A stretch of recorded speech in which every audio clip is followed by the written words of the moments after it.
Allez, c'est parti, c'est l'heure, 19h30. Bonjour, merci d'être là. Donc aujourd'hui, on accueille Julien, qui représente la société Elsia, qui va nous faire part de ses différents retours d'expérience, de 7 ans de retour d'expérience sur des applications réalisées en mode Software as a Service. On vous accueille au MUG tous les mois, à la fin du mois, le dernier jeudi du mois, sauf exception aujourd'hui, puisque c'est décembre et c'est un peu particulier la fin de ce mois-ci. Au MUG, vous pouvez cotiser 5 € si vous le souhaitez pour nous donner un coup de main financier. Sinon, vous pouvez venir gratuitement et bénéficier de nos retours d'expérience grâce à nos speakers. Alors, Julien, je vais te laisser la main en diffusant en direct. Je vais changer de tuile et je te laisse arriver sur la réunion. Et comme ça, on voit ton petit visage. Parfait. Et je me mute et je te laisse la parole. Salut. Ok, salut. Alors bonjour, est-ce que vous m'entendez bien? Oui, Vincent, c'est tout bon? C'est tout bon, on t'entend. Ok, parfait. Donc bonjour à tous. Donc je vais me présenter un petit peu. Qui suis-je? Donc je m'appelle Julien. Voilà, je suis tech lead aujourd'hui et je suis chez Elsia depuis 2012. Donc, pourquoi est-ce que je prends la parole aujourd'hui? Parce que je voulais vous partager un certain nombre d'expériences qu'on a fait chez Elsia et je voulais revenir sur 7 ans de dev. Donc pourquoi 7 ans? Parce que 7 ans, ça permet de parler de changement, donc de changement de techno, mais aussi de changement d'organisation. Donc on verra un peu l'impact du temps qui passe sur nos devs. Donc Elsia, on est éditeur de logiciels, donc c'est dans un contexte éditeur, donc ça veut dire qu'on développe pour nous-mêmes et on développe pas du coup pour une tierce personne. Et du coup, en 7 ans, on est passé de 2 à 35 personnes. Donc on verra du coup aussi l'impact du nombre croissant du coup de développeurs et de la structuration des équipes associées. Et donc on est passé de une équipe au début à 6 squads maintenant. Et d'une application qui était un peu en mode dev POC au début à une quinzaine d'applications en prod. Donc on parlera aussi un peu technique, couplage, factorisation ou non d'ailleurs. Voilà, donc on va regarder un peu dans le rétroviseur, on va vous partager ce qu'on a vécu et on va faire des retours du coup sur ce qui a marché, ce qui a pas marché. Donc on va commencer par remonter un peu le temps et on va remonter, en 2014. Donc il y a eu des développements avant cette période, mais j'en parlerai pas aujourd'hui. On a fait des essais d'époque, on s'est un peu cherché, mais on va débuter du coup sur nos projets qui sont en prod aujourd'hui en 2014. Donc en 2014, pour la faire courte, donc Elsia, on développe du coup un logiciel qui s'appelle ProDevis depuis 20 ans. Donc c'est un configurateur et un ERP dans le monde de la menuiserie. Donc la menuiserie, ce sont des produits industriels, c'est pas le travail du bois. Donc c'est des produits sur mesure avec tout ce qui est devis, commande, pose, etc. Voilà. Donc c'est un client lourd qui répond aux besoins, qui est très riche fonctionnellement, qui répond aux besoins même aujourd'hui et même encore 7 ans après le début de nos développements de notre plateforme dont on va parler. C'est encore une grosse part du business d'Elsia. Donc en 2014, on s'est dit qu'on aimerait bien aller sur le web. Alors pourquoi? Pour plusieurs raisons, comme beaucoup. Plus d'installation, parce que c'est un client lourd, ProDevis, juste besoin d'un navigateur. Des problématiques de performance, puisque le configurateur qui est derrière, il dépend de la puissance de la machine locale. Mais au-delà de ça, on aurait bien aimé, on voulait en fait avoir une refonte aussi de l'expérience utilisateur, donc avoir plus de fonctionnel, mais aussi en enlever, parce que, en tout cas, le faire différemment. Donc ça, c'est pour le plan fonctionnel. Et puis du coup, sur le côté technique, le ProDevis dont on parle là à gauche, c'est du VB6 en partie. C'est du procédural, c'est tout ce qu'on peut appeler le code legacy. Donc on avait envie de changer. Donc la stratégie qu'on a eue pour ça, c'est la stratégie des poupées russes. Donc c'est de construire en fait une nouvelle stack sur un modèle itératif avec de nouvelles applications, donc de nouvelles cibles, pour cibler notamment des petits artisans, des problématiques de marque blanche, tester de nouveaux marchés, et donc de commencer petit, puis de faire grossir le périmètre. Et l'objectif final, pourquoi les poupées russes? Parce que c'est de remplacer en fait le client lourd qu'on a à gauche, mais de le remplacer progressivement, pas en mode cycle en V, donc de déporter progressivement du fonctionnel dans la partie web. Voilà. Donc voilà un petit peu pour le contexte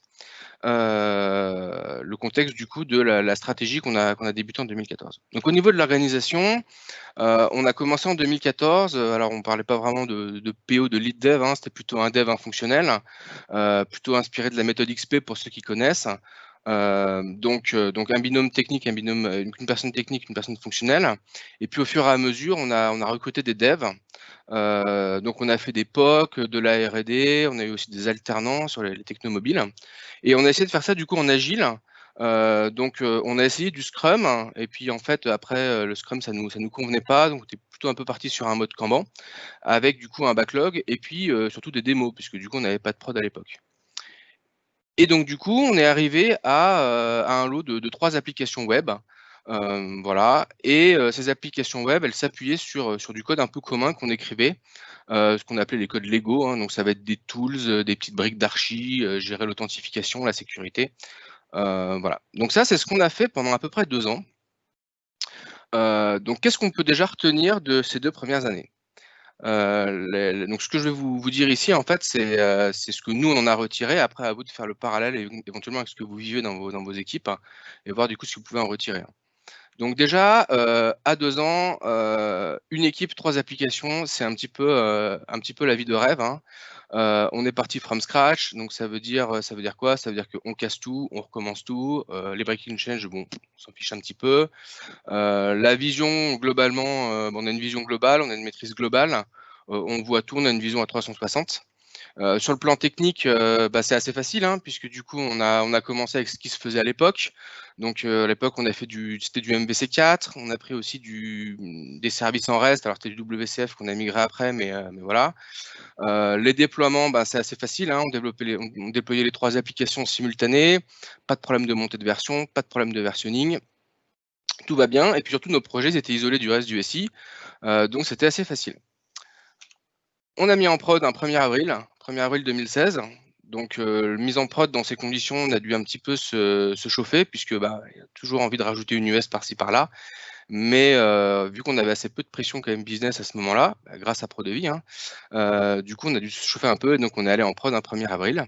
Voilà. Et donc on est allé en prod, pas de test unitaire, c'était pas forcément dans l'air du temps à ce moment-là. Des tests à la papa, comme on dit, hein, mais bon, les périmètres étaient assez petits, pas d'API, surtout des écrans. Donc voilà.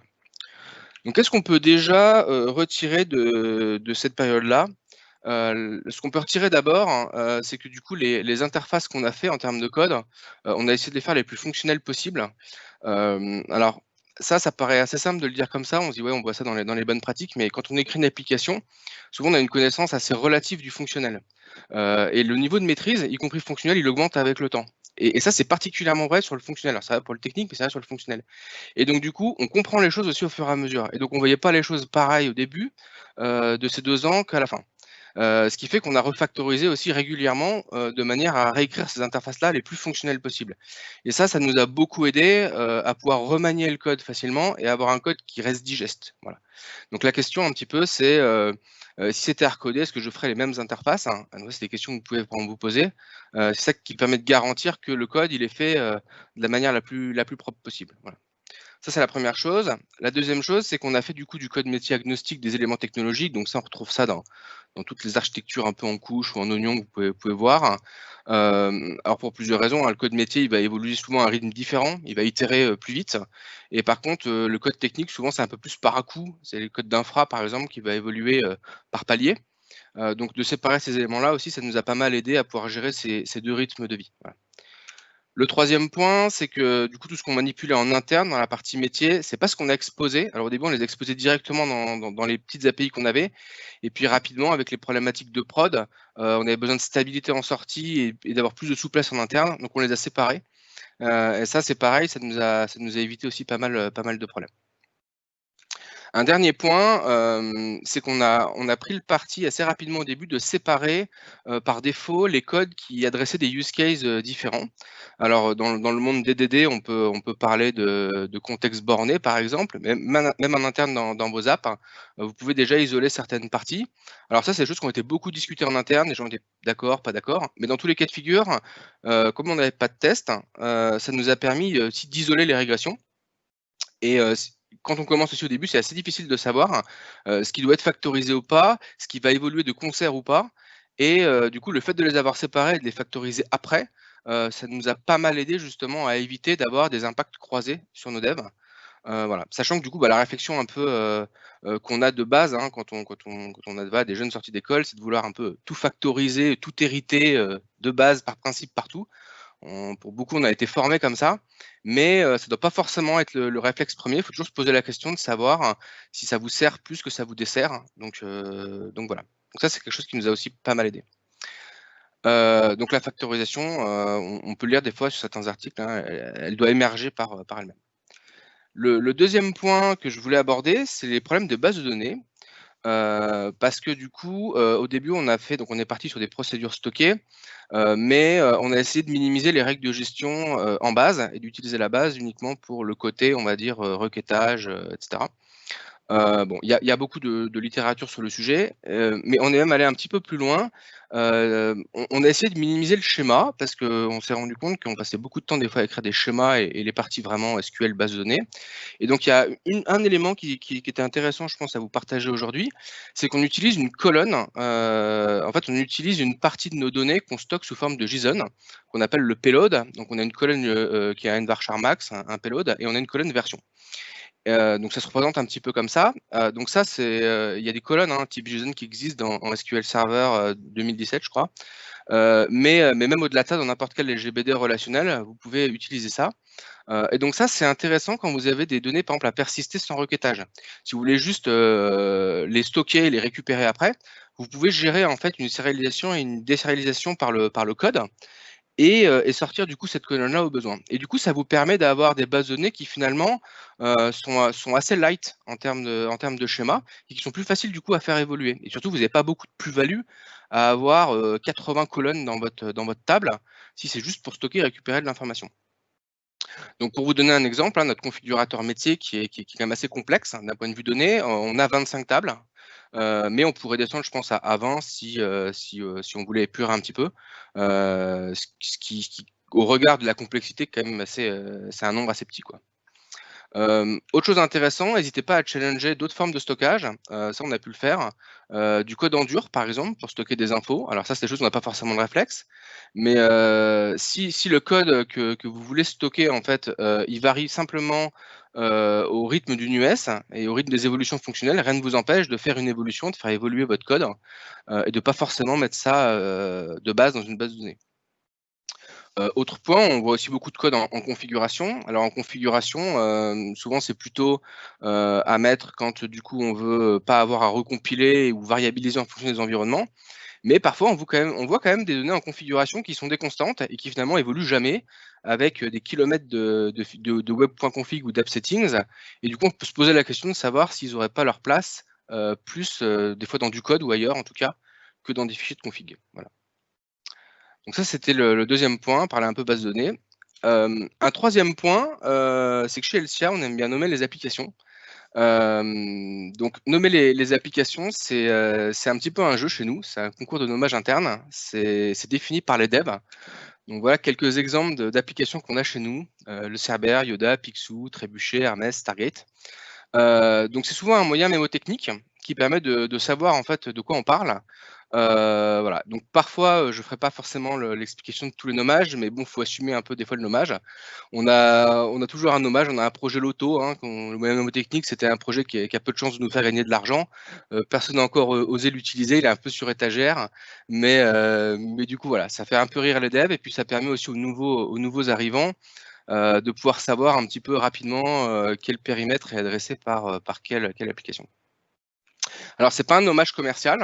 Ça, c'est assez important parce que si vous mettez un nommage commercial de produit, le produit peut évoluer, il peut éventuellement disparaître. Et donc, du coup, vous collez en fait à ces périmètres-là et vous n'avez pas forcément envie de renommer le nom du projet parce que du coup, les noms de projets, on les retrouve, en tout cas chez nous, dans les namespaces. Vous pouvez les retrouver dans vos URL de vos repos Git, etc. Donc, du coup, ça doit rester quand même un nom interne. Donc, au bout de ces 2 ans, on a commencé à avoir de nouveaux problèmes. On a commencé à avoir des problèmes d'abord fonctionnels, puisque le fonctionnel, il a quand même beaucoup grossi. Il s'est beaucoup complexifié. On a voulu traiter des problèmes de mobilité, on a voulu faire du paramétrage pour certains clients, des liens aussi avec l'existant, le SI, un peu de BI. Donc il y a de nouveaux besoins qui sont apparus. C'est aller du coup en accentuant la complexité. Et puis du coup, il y avait tellement de besoins fonctionnels qu'on a commencé à avoir besoin d'avoir plus de monde, y compris plus de PO. En parallèle de ça, on a eu des devs qui sont arrivés, plus de devs. Et ces devs, ils sont arrivés aussi avec des nouvelles sensibilités sur le plan technique. On a commencé à entendre parler de .NET Core, j'aimerais bien faire du .NET Core, j'aimerais bien du coup aussi faire des tests unitaires. Voilà, donc on est arrivé à peu près au bout de 2 ans avec des fois des tensions un peu au sein des équipes. Et on a senti qu'on avait besoin de faire évoluer du coup cette organisation à une équipe. Et c'est pour ça qu'à partir alors j'ai mis 2017, mais c'est fin 2016, début 2017, un peu plus de 2 ans, on a décidé de passer du coup à 3 équipes. Donc à 3 équipes, qu'est-ce qu'on a fait? On a découpé nos parties fonctionnelles en 3 équipes. On a créé une équipe qu'on appelait l'équipe Cervelle. Donc Cervelle, ça veut dire service LCA, voilà, pour ceux qui se posent la question. Et on a gardé du coup la même structuration, product owner, lead développeur, développeur. Et on a créé une deuxième équipe back-off. Donc back-off, c'est tout ce qui était un petit peu paramétrage, lien avec l'informatique interne, donc sur la même structure. Et une troisième équipe, client apps, qui eux géraient vraiment les produits qu'on commercialisait directement à nos clients sur cette même structuration. Donc ce découpage en 3 équipes, il a créé en fait des backlogs séparés, avec aussi des process séparés, des architectures séparées et de facto aussi du code totalement séparé. Et donc on a commencé à parler entre applications avec des API. Et donc du coup le mantra à l'époque, c'était de se dire: «Soyons autonomes», voilà. Donc on a commencé à travailler comme ça, de manière très séparée. Donc on pourrait parler d'autonomie totale en fait entre ces 3 équipes. Alors on avait quand même un process us qu'on appelait, donc une espèce de moule commun avec tout ce qui est definition of ready, definition of done, elevator pitch. Mais sur le plan technique, on était quand même très séparés, voire isolés. Donc architecture séparée, code séparé. Les codes dont je vous parlais au début, techniques, finalement ont été souvent forqués. Et donc du coup on parlait entre API. Et donc on a travaillé comme ça pendant à peu près 2 ans. Voilà. Donc, si on devait faire un petit peu aussi le bilan de ces 2 nouvelles années à 3 équipes, alors il y aurait 2 parties. Il y a une partie assez positive, c'est qu'on n'a jamais été aussi véloce, parce que quand vous créez 3 équipes et que vous les parallélisez, et bah, du coup ça va vite. Deuxième point, c'est que les tensions qu'on avait au début sur notamment les choix techniques, les architectures et les points de vue, ça s'est assez apaisé puisque du coup, finalement chacun, on va dire, pouvait donner libre cours aux choix d'archi, aux choix de techno. Voilà. Autre point intéressant, c'est que du coup les périmètres étaient plus petits, donc on avait finalement une forte maîtrise sur le plan technique, mais aussi sur le plan fonctionnel, avec l'aide du coup de périmètres qui étaient plus petits. Et donc du coup, vu que les process aussi ont été réappropriés par les équipes, ont pu les adapter un peu plus en Kanban, un peu plus en Scrum, du coup, les équipes se le sont appropriées, et donc du coup, ça a marché très bien. On a pu du coup aussi faire pas mal d'innovations, puisque du coup, il n'y avait pas de contraintes technologiques sur les nouvelles équipes qui se créaient. Ils pouvaient prendre le framework qu'ils voulaient, les choix techniques qu'ils voulaient. Voilà. Et du coup, le dernier point, c'est qu'il y avait finalement une isolation des risques. Alors, je mets une isolation relative, puisque du coup, vu que les applications étaient séparées, donc il y avait, et puis les nouvelles qui ont été créées, il n'y a pas vraiment de contraintes de prod immédiates. Mais c'est quand même assez relatif, puisque vu qu'elles communiquaient par API, si il y a une API qui est exposée, qui est consommée par exemple par une autre application, si cette API ne marche pas, votre application qui la consomme ne marche pas non plus. Donc, isolation relative. Donc ça, c'est les points positifs. Et on a eu aussi quelques soucis du coup qui sont apparus, donc du moins positif. Alors pour changer de projet ou d'équipe, il y a un coût quand même, il y a un ticket d'enlever assez élevé, il faut rentrer dans le code. C'est pas forcément écrit pareil, c'est pas forcément nommé pareil, c'est pas architecturé pareil. Donc ça c'est vrai si on veut switcher un dev par exemple d'équipe, mais c'est aussi vrai même si on veut aider. Donc donner un coup de main parce que si par exemple il y a un bug prod ou même simplement si le dev est en vacances, c'est pas forcément facile d'arriver à être efficace dans ce cas-là. Deuxième problème, les périmètres fonctionnels, du coup, des fois, on s'est aperçu qu'ils se recoupaient un peu, puisque chaque équipe le traitait un peu en autonomie. On a eu des fois un cas où on a répondu 2 fois au même besoin. Alors, c'est des petites choses, hein, mais ah oui, tu as codé cette feature, bah tiens, moi aussi, j'ai codé la même dans mon projet, c'est marrant, on a fait 2 fois la même chose. Voilà. On s'est rendu compte aussi qu'on réinventait un peu la roue sur le plan technique à chaque projet. Donc, nouvelle stack de lib, on forquait les composants du UI, la brique technique pour envoyer un mail, et ben, du coup, elle était copiée-collée, voire elle était réinventée. Et donc, du coup, il y a un peu de perte là-dessus en termes d'efficacité. Quatrième point, la vision en fait qu'avaient les équipes sur le plan fonctionnel, souvent c'était une vision assez locale. Donc les choix en fait qui étaient faits étaient des choix assez locaux. Et ça c'est normal puisque quand on fait des choix, on le fait toujours avec ce qu'on a comme carte en main en fait. Et quand on a une vision finalement qui est locale et pas complète par rapport aux autres équipes, eh ben il est possible que les choix qu'on fasse soient pas forcément les plus judicieux. Donc on adresse des fois partiellement le besoin. Voilà. Dernier point, on a voulu faire on a eu besoin du coup de faire du développement multi-équipe, donc ça c'était compliqué, puisque du coup on a essayé de faire des feature teams, ça a pas bien marché, des problèmes de communication, voilà, il y a des problèmes de dépendance. Finalement, il y avait assez peu d'envie aussi d'aller s'intéresser aux autres équipes, c'était moi je fais ça, toi tu fais ça. Le partage c'était un peu compliqué. Donc l'image qu'on avait un peu à ce moment-là, alors je grossis le trait volontairement et je caricature, mais c'était un petit peu le village d'Astérix où chacun était dans son petit village gaulois derrière la palissade. Qu'est-ce que font les autres? Moi, je suis bien dans mon village, mais globalement, il n'y a pas vraiment de synergie entre nous. Voilà. Et donc du coup, depuis 2019, on est passé du coup de 3 à 6 équipes. Donc je vais vous parler un petit peu de ce qu'on a fait parce que du coup ça a changé. Donc en 2010, donc j'ai mis vers l'infini et au-delà, puisqu'en fait 3 à 6 équipes, mais maintenant on en a plus encore qui sont en train de se créer. Donc en gros, c'est comment passer à l'échelle et comment arriver à scaler au-delà du coup de 3 équipes. Donc en 2019, Oui, quel je besoin? me demandais, tu peux peut-être nous faire une petite présentation du fonctionnel, rapidement?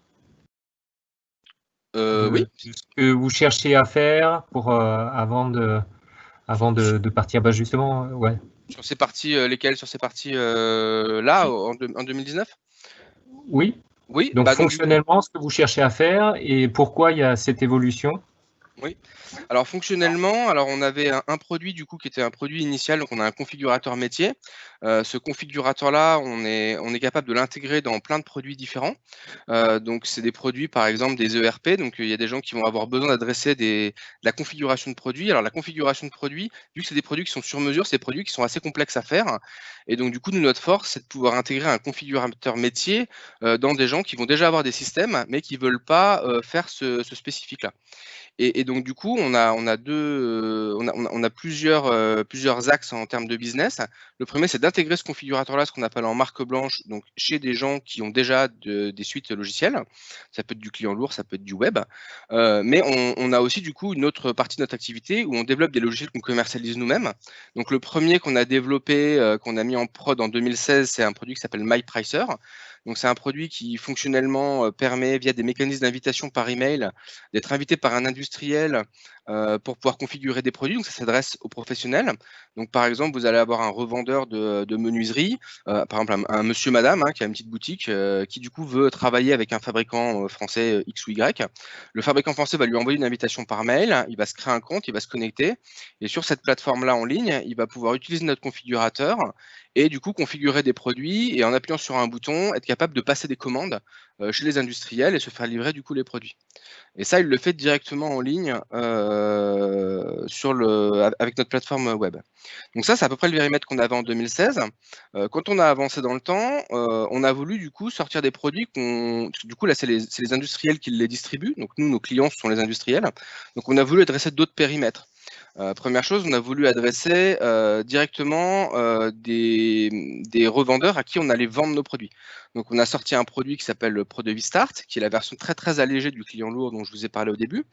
Et donc du coup, ce produit Produit Start, qui est un produit du coup en SaaS, Les clients, du coup, via un processus qu'on appelle l'onboarding, vont pouvoir créer un compte, mettre leurs coordonnées bancaires derrière, et via un système d'abonnement comme sur Netflix, abonnés se désabonner, ils vont pouvoir accéder à la plateforme en ligne, choisir des fournisseurs, configurer des produits pour les faire signer à leurs clients, et passer du coup des commandes de ces produits-là auprès des industriels. Donc ça, c'est le troisième périmètre qu'on a commencé à adresser.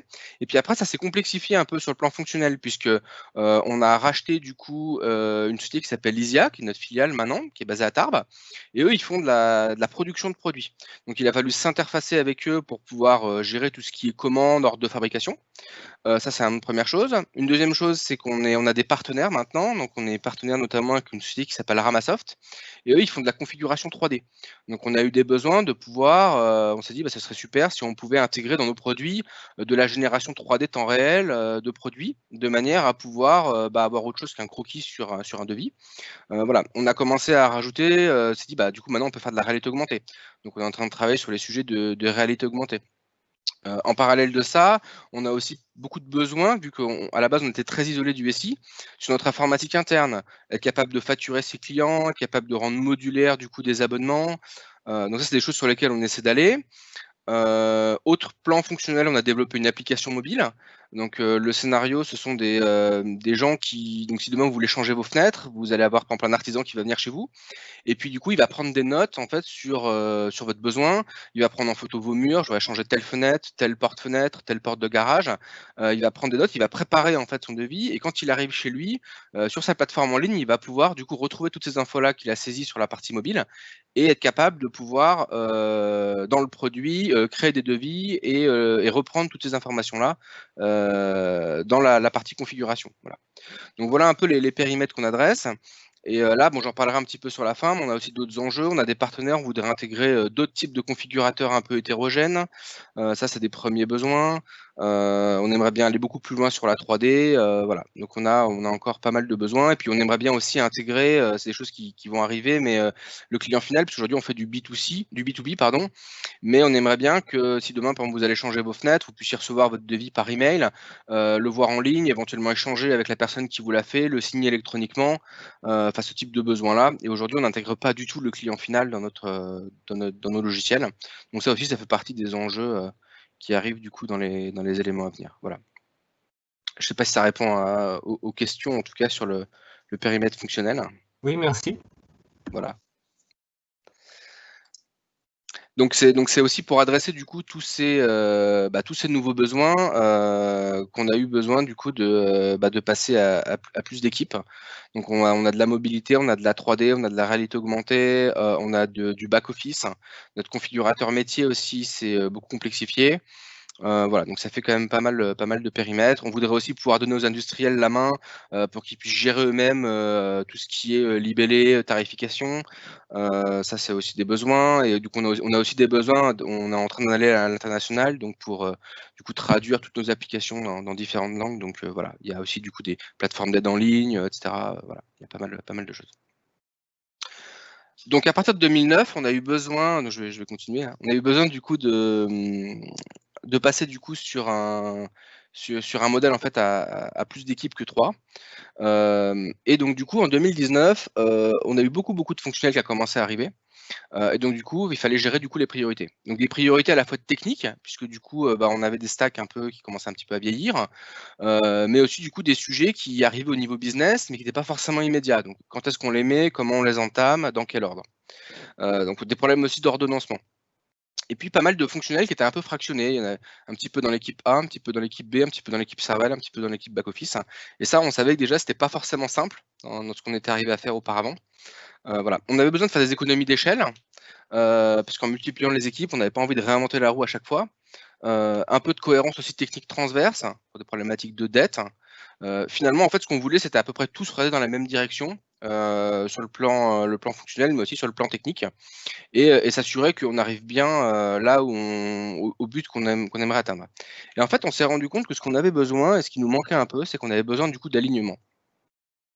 Donc je vais vous parler un peu d'alignement. Alors, je pense qu'il y en a certains d'entre vous qui ont déjà dû voir dans des talks ou des presse ce sujet-là. Du coup, je vais vous montrer du coup par rapport à LCR, en tout cas, ce que ça a signifié pour nous, pardon. Donc l'alignement, déjà une définition, c'est faire coïncider la stratégie des équipes sur la stratégie de l'entreprise. Donc c'est s'accorder sur la vision produit et la vision technique, c'est regarder dans la même direction. Voilà. Donc il y a plusieurs catégories de figures. Donc pour ce, je vais pas m'attarder très longtemps là-dessus, mais en gros on va avoir du fort alignement ou du faible alignement et de la faible autonomie ou de la forte autonomie. Donc dans ces 4 catégories, on va avoir donc dans la faible autonomie et du coup faible alignement, ça va être plutôt du micromanagement très descendant, tu fais ci, tu fais ça. Finalement beaucoup d'exécution, pas beaucoup d'implication et pas beaucoup d'intelligence collective. Quand on va avoir un fort alignement, mais du coup une faible autonomie, ça va plutôt être un petit peu marche ou crève. Donc ça va être, on fait comme ça, on a toujours fait comme ça, on a toujours fait telle archi, on a toujours fait tel techno, donc tu reprends la même chose que ce qu'on avait avant. Donc c'est sûr que tout le monde est aligné. Par contre, niveau innovation, on n'est pas forcément au top. Troisième catégorie, quand on a une forte autonomie et un faible alignement, alors là c'est un petit peu différent puisque du coup chacun finalement fait un peu comme il veut. On est plutôt dans le chaos, une culture un peu chaotique, hein, chacun a sa perception des choses, et surtout, on est un peu dans la croyance. J'espère qu'ils n'ont pas réinventé la roue, j'espère que c'est maintenable, j'espère que c'est testé, j'espère que ça bug pas. Voilà. Donc là, la valeur, elle est relative à la perception de chacun, hein, vu que personne n'a la vision 360, c'est un peu compliqué. Et donc du coup, la dernière catégorie, c'est quand on a un fort alignement et une forte autonomie. Et c'est là où en fait on arrive à allier les deux. On arrive du coup à la fois à avoir de l'innovation. On est plutôt basé sur de la collaboration. Et là, on va plutôt raisonner en termes du coup de besoins. Donc on a besoin, donc là c'est un exemple, hein, de limiter les couplages entre applications. Je ne vais pas vous dire comment le faire, mais trouvez comment faire, parce que vous êtes les mieux placés pour le faire. Et ça, du coup, c'est assez différent. On ne va pas forcément présupposer d'une solution. Ça nécessite un peu du changement, de se reposer sur les autres, de faire confiance. Et c'est aussi parfois en rupture avec le style de management qu'il peut y avoir dans certaines organisations. Donc pour Helsia, en 2014, on était clairement là, fort alignement, faible autonomie, ce qui était finalement logique, hein, puisque quand on a démarré, on avait une équipe, une stack, peu de techno. Donc c'était un petit peu normal qu'on soit en fait fortement aligné. Et puis avec le temps, on est plutôt passé en bas à droite.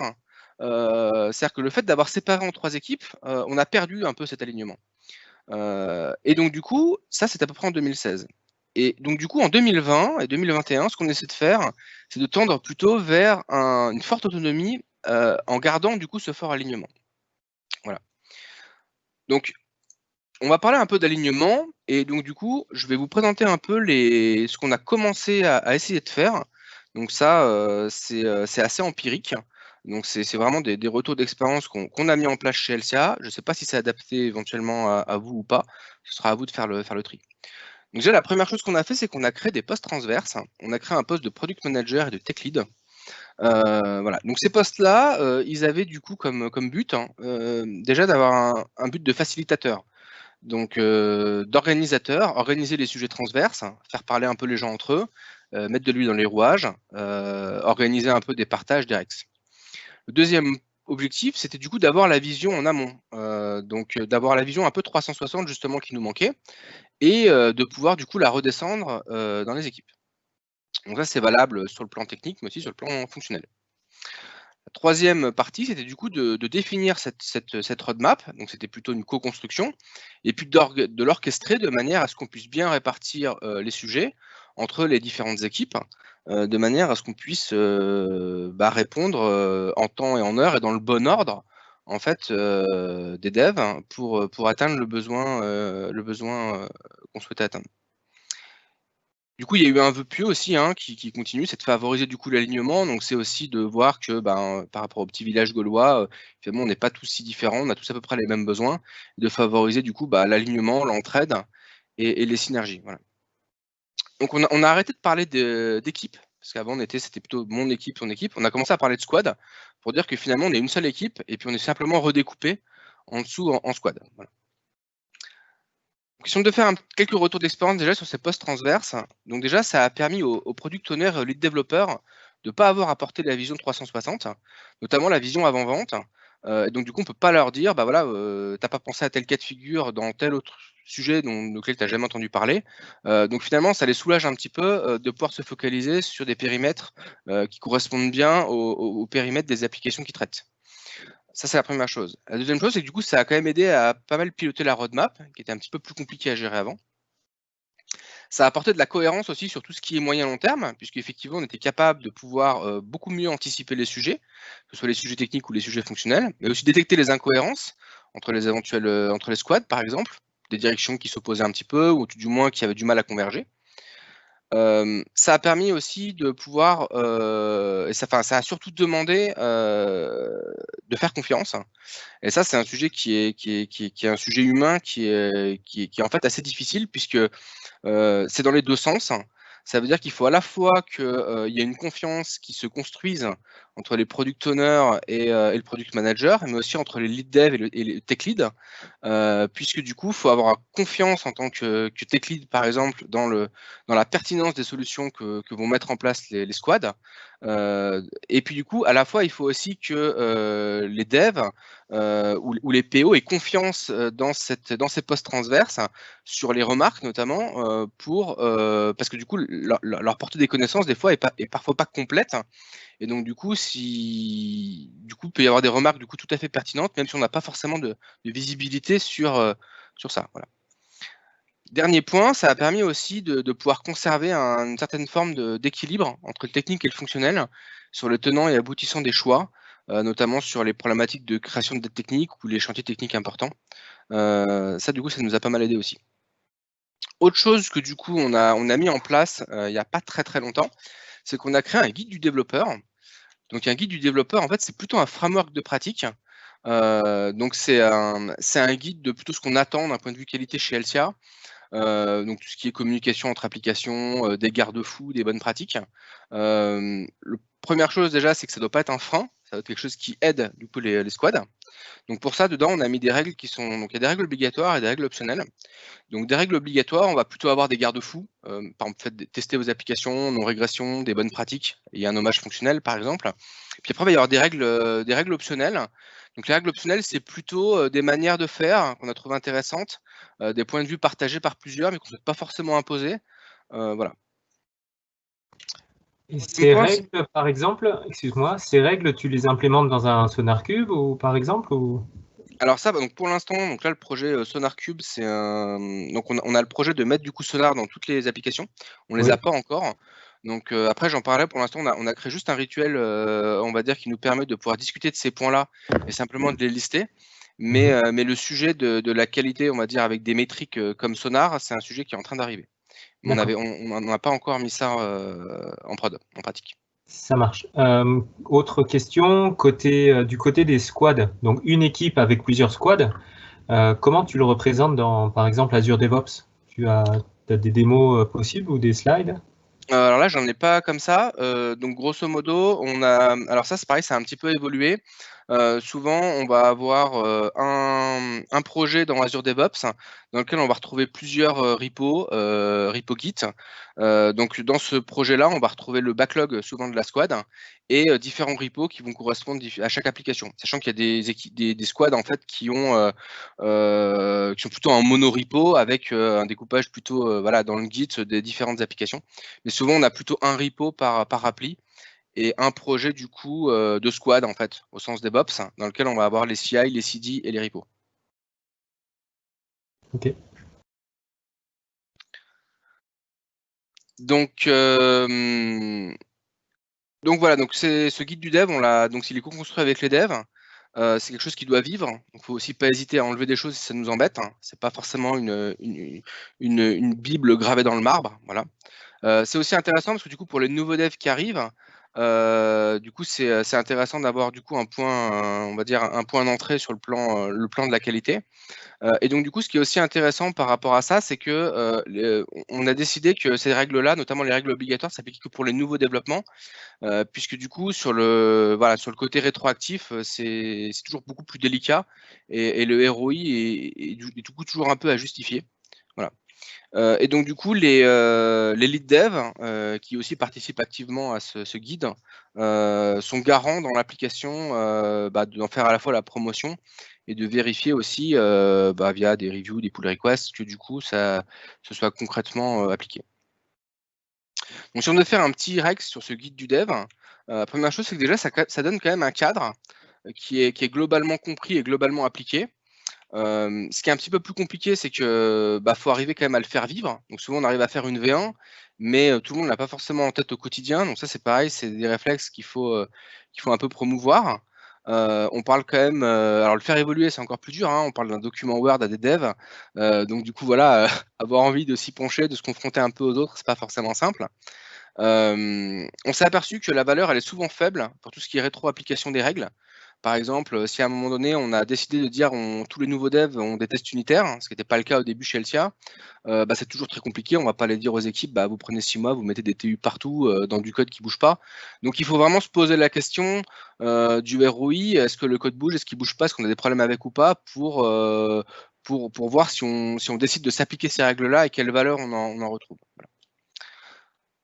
Aussi, ça nous a permis par contre d'aider à partager des objectifs sur tout ce qui est qualité, convergence, et du coup ça a aussi beaucoup favorisé l'alignement entre les squads, de créer du coup ce guide du dev. Autre point, du coup on a des rituels techniques. Donc le premier rituel, c'est qu'on a une synchrotech. Donc une synchrotech, c'est 30 minutes par semaine. C'est avec tous ceux qui touchent de près ou de loin à des sujets techniques. Donc ça peut être des devs, des lead devs plutôt. On va avoir un responsable qualité, on va avoir le product manager aussi qui vient pour avoir quelques infos sur le plan technique. On va avoir aussi des personnes qui sont de l'infra chez nous, par exemple. Donc globalement, c'est un stand-up assez opérationnel sur le plan technique. Deuxième point, on a créé un conseil des sages. C'est 1 heure par semaine avec les lead dev et le tech lead. Donc là, l'objectif de ce conseil des sages, c'est donc il y a un ordre du jour. On arrive avec un but précis. Et l'objectif, c'est de se synchroniser et de trancher sur des sujets dont on a finalement un choix à faire. Et là, le point intéressant, c'est que du coup, s'il n'y a pas de sujet, on l'annule.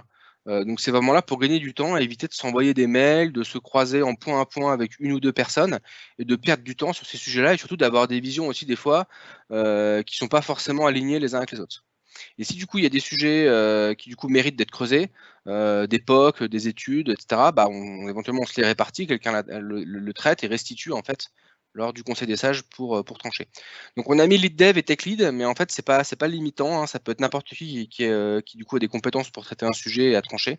Mais dans les faits, c'est vrai qu'on est plutôt sur les lead dev aujourd'hui. Le dernier point qui est encore plus récent, c'est qu'on a créé un suivi tech. Donc le suivi de tech, pour l'instant, on l'a mis à 2 heures par mois avec donc du coup un lead dev et donc c'est en point à point là. Donc il y a tech lead et lead dev. Le but, c'est de sortir un peu la tête de l'eau, sortir de l'opérationnel. C'est exclusivement tourné vers le futur. Donc, le but, c'est pas de parler du passé. Et c'est du coup de co-construire tout ce qui est stratégie technique. Donc, on va aller regarder les problématiques de dette, les problématiques de risque qui arrivent. Parce que du coup, il y a le temps qui passe, il y a des technologies qui deviennent obsolètes, par exemple.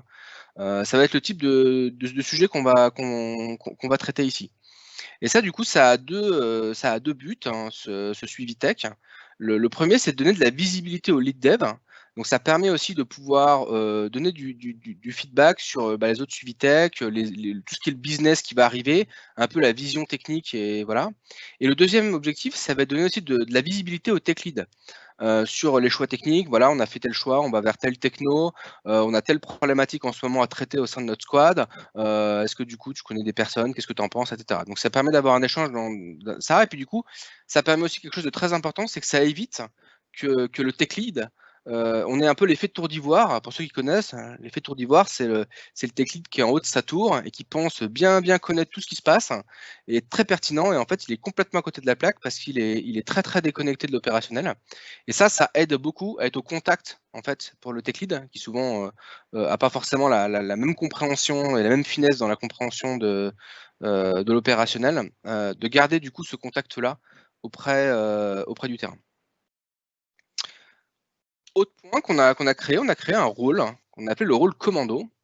Donc c'est un rôle, c'est pas un poste, c'est quelque chose qui a été créé il y a moins d'1 an. Et donc du coup, ce rôle commando, c'est une personne qui a une forte expertise technique sur un sujet. Donc il est compétent pour traiter un sujet. Et ce sont sur des sujets qui nécessiteraient une montée en compétences plus importante de la squad. Et donc elle va aller venir de manière chirurgicale, avec une mission très précise dans une squad, pour faire un appui en fait. Et voilà. Et donc ça, ce qui est intéressant, c'est qu'elle va venir le faire en immersion et soumis à la validation de la squad. Donc c'est pas, on n'est pas dans une personne tech qui va être dans une équipe à part, qui va arriver avec avec des choses. C'est quelqu'un qui va vraiment travailler en tant que n'importe quel membre de la squad, pour la squad, mais sur un sujet précis. Puis après, quand elle a fini de travailler sur sa problématique, elle va sortir et elle va retourner à ce qu'elle faisait avant ou faire une autre mission. Donc ça peut être, quand je dis que c'est un rôle, c'est que ça peut être le tech lead, ça peut être un dev d'une autre squad, ça peut être finalement n'importe qui a une expertise particulière sur un sujet. Donc si on regarde un petit peu ce rôle, alors on a assez peu de recul, hein, on a fait 2-3 expériences dessus. Donc c'est pas forcément facile de vous donner vraiment un retour très exhaustif du plus et du moins. Mais par contre, déjà, ce qui est intéressant, c'est que vu que c'est un rôle, on va pouvoir aller piocher la meilleure ressource disponible pour traiter une problématique. Et ça, du coup, c'est quand même intéressant. Ça permet par exemple au tech lead de pouvoir coder. Ça permet aux devs de pouvoir aller dans une autre squad et donc de favoriser du coup aussi le partage des pratiques, l'alignement. Il y a un intérêt sur le côté immersif, puisque du coup, on va avoir une meilleure assimilation aussi de ce qui va sortir. Ça va être validé et ça va être maintenu du coup par la squad. Donc il y a une vraie adhésion du coup et un vrai échange en fait sur le contenu qui est rendu. On ne crée pas des boîtes noires. Et donc du coup, on a une bonne capacité quand même à traiter le problème de manière efficace en étant dans le bain. Voilà. Et donc du coup, ça implique aussi du coup la squad, puisque du coup, vous n'allez pas avoir un lead dev qui va dire bah, ce serait bien de, puis il va donner un petit cahier des charges comme ça à quelqu'un, puis il va un peu croiser les doigts. Donc ça évite de croire en un Père Noël qui viendrait comme ça, un peu par magie, qui traiterait un sujet particulier et qui finalement ne sera jamais traité.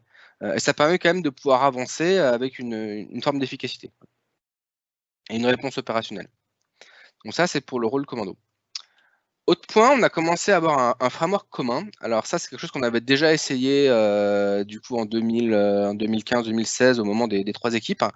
Ça n'avait pas bien marché et donc là, on a fait un petit peu différemment. Donc c'est quelque chose qu'on a voulu rendre pas obligatoire. C'est plutôt du coup une boîte à outils avec du coup des briques communes, donc c'est des interfaces au sens C# du terme, et une ou des implémentations, qui sont des composants sur étagère en fait à intégrer dans les applications. Donc on va retrouver par exemple des DTO pour les API, pour ce qui est pagination, des briques messaging, par exemple, pour s'envoyer des messages asynchrones. Voilà, envoyer un mail, tout ce qui est un petit peu résilient, gestion de la résilience pour ceux qui font du Azure SQL par exemple. Donc derrière, on a du Poly. Voilà, donc ça c'est notre framework commun. Donc n'importe qui peut contribuer. Et que du coup créer des nouvelles briques, les faire évoluer, les mettre du coup dans le repo de notre framework. On se le partage en feed nuggets privés, le plus possible du coup en .NET standard, si on peut, parce que du coup ça évite comme ça le côté .NET Core, .NET Full en fonction des applications. Et donc du coup on a des projets aussi sample avec des exemples qui nous servent de documentation. Donc ce framework commun, donc déjà il n'est pas obligatoire, donc il y a moins de crispation. Sur le fait de dire moins de tension aussi, pas besoin de faire le grand écart pour un développeur qui ferait une paire en disant il faut absolument que je réponde à tous les besoins. Finalement, non, il n'y a pas de besoin, et même pour les lead dev, de dire je le valide, est-ce qu'il faut que je peux pouvoir le mettre de manière obligatoire ou pas. Il n'y a pas de pression là-dessus. On s'est rendu compte aussi que tout ce qui est briques, infrastructure et archi, parfois c'est une fausse bonne idée parce qu'on s'aperçoit qu'il y a des spécificités dans chaque app et que c'est assez compliqué de répondre du coup sans créer des espèces de boîtes noires sur le plan archi avec plein de configurations en mode usine à gaz pour gérer un peu tout n'importe quoi. Et du coup là, la factorisation des fois c'est pas forcément rentable, c'est pas forcément une bonne idée. Alors ça c'est pas une règle absolue, faut challenger le sujet, mais en tout cas c'est une tendance. Ça demande de l'implication des devs, donc il y a quand même le confort de plutôt faire un développement dans son coin plutôt que de s'exposer un peu à la critique, même si elle est constructive, des problématiques de qualité ou de pertinence sur les briques qu'on voudrait sortir. Donc ça, en soi, c'est pas forcément évident non plus d'arriver à avoir une forte participation. Des fois un peu de crainte aussi. Est-ce que si c'est moi qui fais le dev, on va venir me demander de faire des évolutions? Dans les faits, en fait, non. Mais du coup, voilà, il y a un peu de réticence des fois sur ce type de problématique-là. On s'est rendu compte aussi que si les interfaces C# sont simples, ça incite pas mal les gens à les utiliser. Donc souvent, il y a plutôt effectivement les lead dev qui vont aller échanger un peu sur voilà, ce que je lis d'un point de vue code, d'un point de vue interface, est-ce que ça correspond bien, est-ce que c'est simple, est-ce que c'est lisible, est-ce que sans lire une page de doc, j'arrive à comprendre ce qui se passe. On s'est rendu compte aussi qu'on a des problématiques sur des dépendances. Si vous faites ce genre de choses-là, essayez de pas trop dépendre de lib externe, c'est plutôt un conseil. Puis, du coup, si vous avez une brique qui dépend d'une autre lib, qui elle est incompatible par exemple avec l'application dans laquelle vous l'intégrez, ça peut arriver par exemple sur Newtonsoft JSON pour ceux qui l'utilisent encore. Et ben du coup, vous risquez d'être en conflit. Alors, il y a de l'assembly binding et des choses comme ça dans le web, mais des fois, quand du coup il y a des breaking change, quand c'est des versions majeures, vous pouvez être obligé vous pouvez ne pas avoir de possibilité d'utiliser cette lib-là sans avoir de breaking change avec une montée de version majeure dans votre application, parce que vous utilisez du coup cette dépendance-là d'autre part dans d'autres parties de votre application. Donc on essaie justement d'avoir des briques qui sont les plus autonomes possibles et avec le moins de dépendance possible, ce qui n'est pas évident non plus. Un autre point, c'est que du coup, on a créé un plan qu'on a appelé le plan alerte rouge. Donc ça, c'est un cas de bug prod bloquant. Donc quand on dit bloquant, c'est pour les utilisateurs. Donc le but, c'est d'optimiser les conditions de résolution de ce bug-là. Donc c'est pour éviter de patiner, de diagnostiquer, c'est au niveau des process, de créer un fixe et de le déployer. Ça peut passer aussi par la création d'une war room, par exemple, ou de réquisitionner, par exemple, un environnement de pré-prod pour le tester. Il peut être déclenché par n'importe qui et il dure jusqu'à ce que l'alerte soit levée. Donc c'est avant tout un outil de communication. C'est un outil de communication à la fois en interne pour être en alerte, voir si on n'a pas d'effet de bord sur notre application quand c'est un bug qui concerne une autre application, par exemple. Proposer de l'aide si on est compétent. C'est aussi intéressant en termes de communication en interne. On a eu un bug, par exemple, il y a quelques semaines, qui a nécessité de communiquer avec les clients. On a pu faire intervenir notre service client, le service technique, faire des mails par le service communication.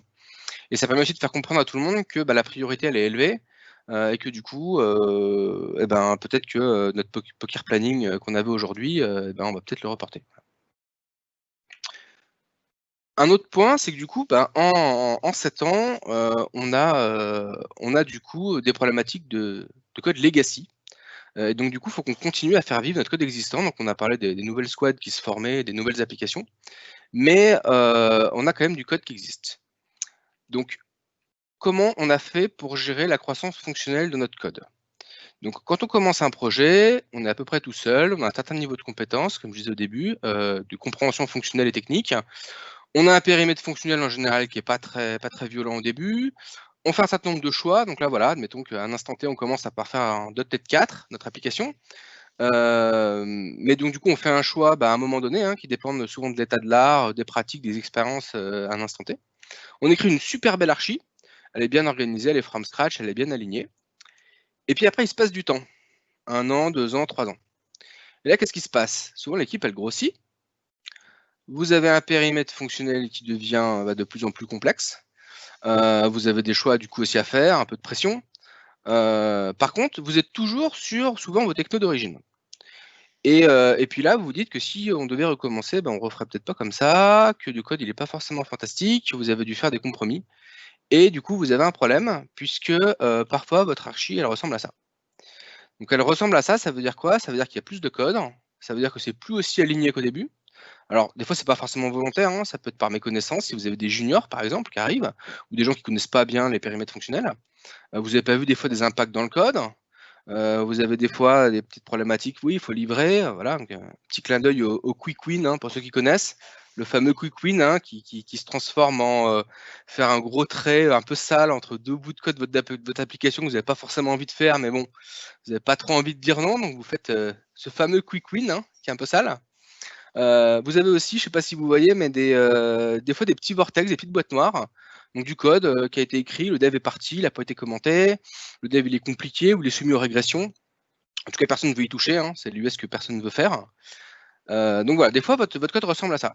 Et ça, on appelle ça un monolithe. Donc ça, souvent, c'est un gros mot dans la littérature. Si vous cherchez monolithe, vous allez avoir plein de littérature là-dessus. Mais la vraie question, c'est en quoi c'est un problème. Donc quand c'est un problème, c'est-à-dire qu'il y a des critères. Donc en quoi voilà, c'est un problème, sur quels critères et quels risques on a avec ça. Donc le problème des monolithes, je ne vais pas faire de talk là-dessus, il y a bien des gens qui le font bien mieux que moi dans tout un tas de vidéos que vous pouvez voir. Mais en tout cas, pour Elsia, ce qui nous embête, c'est que déjà, c'est un problème de bande passante fonctionnelle, puisque du coup, dans l'archi qu'on a vu et dans la squad qu'on a vu, on a envie de paralléliser, d'aller plus vite. on n'a pas non plus envie de faire régresser le développement qu'on a fait avant. Deuxième point, c'est qu'on a des problématiques d'obsolescence. On a commencé un dev, par exemple, sur du .NET Full en 2016 ou en 2014, et la question, c'est de se dire, est-ce qu'en 2020, j'ai envie de continuer à faire du dev en .NET Full? Et ça, du coup, ça touche aussi pas mal à l'enthousiasme des devs, puisque du coup, on a envie d'avoir le sourire le matin quand on arrive, de faire des technos récentes. On n'a pas envie de voir les nouvelles technos que dans des POC qui n'iront jamais en prod, ou dans des articles, ou dans de la veille. Donc, comment on fait? Ce qu'on a fait chez Elsia, alors je vais vous donner un exemple. On a un des chantiers qui est toujours en cours, hein, c'est quelque chose qui, je ne sais pas si ça finira un jour, mais qu'on a appelé du monolithe au sable. Donc c'est un chantier long terme, c'est notre configurateur métier dont je vous ai parlé tout à l'heure, qui du coup, à la base, s'est retrouvé comme ça. Donc qu'est-ce qu'on a fait et ce qu'on est en train de faire? C'est qu'on a commencé, donc on a une complexité fonctionnelle qui est élevée, on a commencé déjà par organiser le code. Donc organiser le code, ça ne veut pas dire faire un chantier de refonte. Ça veut dire organiser le code qu'on a envie d'organiser. Donc c'est pas tout le code. C'est le code qu'on voudrait isoler. Pourquoi on veut l'isoler? Parce que probablement qu'on a envie de le faire évoluer ou qu'on a envie de faire quelque chose de cette partie-là. Donc en fait, on va commencer à prédécouper notre code. Donc ça, c'est quelque chose qui peut être itératif dans vos backlogs. Vous n'allez pas demander 6 mois pour faire ça. Vous allez pouvoir le caler au fur et à mesure de vos US dans des petites tâches comme ça au fur et à mesure. Donc là, votre code, il est toujours aussi complexe fonctionnellement. L'avantage, c'est que si vous n'avez pas de TU, ou peu de TU, vous allez pouvoir commencer déjà un peu à isoler les régressions entre la partie haute et la partie basse de votre code. Parce que du coup, vous allez l'isoler. Parfois, là, je ne sais pas si vous voyez sur le schéma, mais sur les ronds jaunes, il faut dupliquer du code. Ce n'est pas forcément grave. On pourra le refactoriser éventuellement plus tard si on en a besoin. À voir du coup si le code évolue pas, peut-être que le ROI de le dupliquer, peut-être pas forcément peut-être que l'intérêt, c'est peut-être pas forcément très grave. Donc ça, voilà, c'est à voir. Des fois, ça nécessite aussi de couper votre base de données en deux pour avoir la partie du haut, la partie du bas. Et une fois qu'on a fait ça, vous pouvez réfléchir à couper le cordon. Donc couper le cordon, c'est de séparer peut-être, alors on parlera de comment on peut séparer, mais ça peut être séparé du coup en 2 applications. Une application qui est le gros en fait de l'app, et peut-être une autre application qui correspond au périmètre que vous avez prédécoupé, avec une complexité qui est plus petite. Et ce qui est intéressant avec ça, alors déjà, il y avoir des problèmes des fois de cohérence de données, puisque quand vous allez avoir de la donnée dupliquée ou des bases de données du coup qui ont été un peu séparées, vous allez avoir besoin d'avoir des fois le même type d'infos ou les mêmes infos dans chaque application. Donc il y a des problèmes de cohérence de données. Mais ce qui est intéressant, c'est que vous allez pouvoir peut-être vous poser la question de vous dire, bah, vu que j'ai séparé cette petite partie et qu'elle va évoluer du coup en parallèle, je vais peut-être pouvoir la refondre, je vais peut-être pouvoir la réécrire par exemple en .NET Core si le volume du coup est faible. Alors tout ça évidemment ça dépend de la taille, ça dépend des risques, ça dépend de la valeur, mais en tout cas c'est beaucoup plus facile à faire quand vous avez la petite partie du bas plutôt que d'avoir la grosse partie spaghetti de gauche. Donc quand on entend parler de ça, on entend parler de microservices. Donc bon, microservices, il y a beaucoup d'articles pareil sur le sujet, il y a beaucoup de littérature, il y a aussi beaucoup de débats. Comment est-ce que je dois découper? Quelle est la taille? Quel est l'outillage que je dois avoir? Ça c'est bien, ça c'est mal, il y a beaucoup de choses. Tout le monde s'accorde quand même à dire que c'est pas une potion magique, et que vous allez quand même créer aussi des problèmes sur ce type d'architecture qui sont proportionnels aussi à la complexité et du découpage fin que vous allez avoir derrière. Voilà. Donc, posez-vous plutôt la question que vous voulez enfin, quel est le besoin que vous voulez adresser avec ça. Donc, pour Elsia, en tout cas, ce qu'on a voulu adresser, c'était l'autonomie des squads. Donc, en fait, le découpage que j'ai présenté avant, ça permet du coup de créer 2 squads. Ça permet d'avoir une croissance des périmètres fonctionnels. Donc, c'est quand même assez pragmatique comme découpage. Et ça vous permet aussi de pouvoir gérer l'aspect vieillissement des technos, puisque vous allez pouvoir migrer progressivement peut-être les archis et les frameworks, par exemple, beaucoup plus facilement. Donc si on parle un peu de découpage, alors tout à l'heure on a vu un découpage en 2 applications séparées. Donc ça c'est les découpages qu'on voit qui semblent, on va dire, qui viennent le plus naturellement. C'est le réflexe microservice qui pose du coup des problèmes de données partagées, on verra un peu après, des problèmes d'outils, des problèmes de transactionnabilité aussi, de communication entre les deux, et donc du coup de backcompat et de compatibilité ascendante entre ces problèmes, ces communications entre ces 2 apps. Mais du coup, peut aussi y avoir d'autres formes de découpage. Le prédécoupage, en fait, qu'on a vu tout à l'heure, en fait, c'est déjà en soi un découpage. Ça peut suffire à isoler les risques. Ça permet aussi d'avoir un déploiement qui est conjoint. Donc, vous n'allez pas avoir de problématique de versionning, de communication entre vos 2 apps. Une autre manière aussi de faire, c'est finalement de sortir du code sous forme de nuggets. Donc ça, on est en train de le faire en ce moment, notamment dans ce projet configurateur. On a sorti une partie du fonctionnel qui est gérée par une autre squad et qui en fait est intégrée sous forme de nuggets. Donc ça, ça permet d'isoler les devs, de paralléliser les devs. C'est assez facile à mettre en place. Ça peut être aussi une étape intermédiaire avant la séparation physique, parce que ça vous permet de structurer votre squad, vos process de développement et de prendre un peu ses marques d'un point de vue cycle de développement, avant d'avoir vraiment 2 applications séparées. Alors par contre, attention, votre Nuggets, là, il est intégré un peu en mode boîte noire. Donc ça veut dire que l'application bleue sur le dessin est quand même assez tributaire du fait que la partie rose fonctionne bien. Donc ça veut dire qu'il vous faut absolument d'avoir quand même des tests qui couvrent tous les use cases de la partie bleue pour s'assurer qu'il n'y ait pas de régression. Donc des TU principalement. Voilà. Donc là, attention quand même. C'est là du coup, sinon vous allez avoir 2 squads qui vont se taper dessus sur la responsabilité de pourquoi ça ne marche pas. Alors, quand découper? Déjà, vous pouvez découper quand vous avez des besoins techniques. Des problématiques d'obsolescence, vous avez des composants, par exemple, qui sont plus maintenus, des problématiques de sécurité. Ça peut être un critère. Vous pouvez aussi découper quand vous avez un nouveau pan fonctionnel. Là, c'est ce que j'ai marqué tout à l'heure. Par exemple, je vais vous donner un exemple. On a eu besoin de faire de la facturation qui était modulaire. Au début, on n'avait pas de facturation modulaire. C'est quelque chose qui est en train d'arriver. On a fait une application pour ça. Donc, on a sorti une petite partie du fonctionnel qui l'adressait de manière très spartiate et on en a fait une application à part qui s'appelle l'application Picsou. Quand vous avez aussi des problèmes de bande passante, quand vous avez trop de fonctionnels pour une squad, soit avec des problèmes de vélocité, soit avoir aussi des problèmes d'arriver à tout gérer d'un point de vue fonctionnel, ça peut être aussi un bon critère où on se dit, là, il y a peut-être besoin de couper en 2 squads. C'est ce qu'on a fait du coup aussi dans la squad Serval. On a créé une squad pour tout ce qui est gestion des commandes. On a créé une squad qui s'appelle la squad Stargate à ce moment-là. Vous pouvez aussi le faire lors d'un remboursement de sujets d'aide technique. Donc, si vous avez un code que vous voulez, une partie de votre application que vous voulez refondre parce qu'elle ne marche pas, parce que vous avez des régressions, on a eu le cas sur l'aspect conditions de vente dans notre configurateur métier, vous pouvez du coup commencer déjà à isoler dans une partie vraiment à part votre réécriture pour après la sortir sous forme d'application.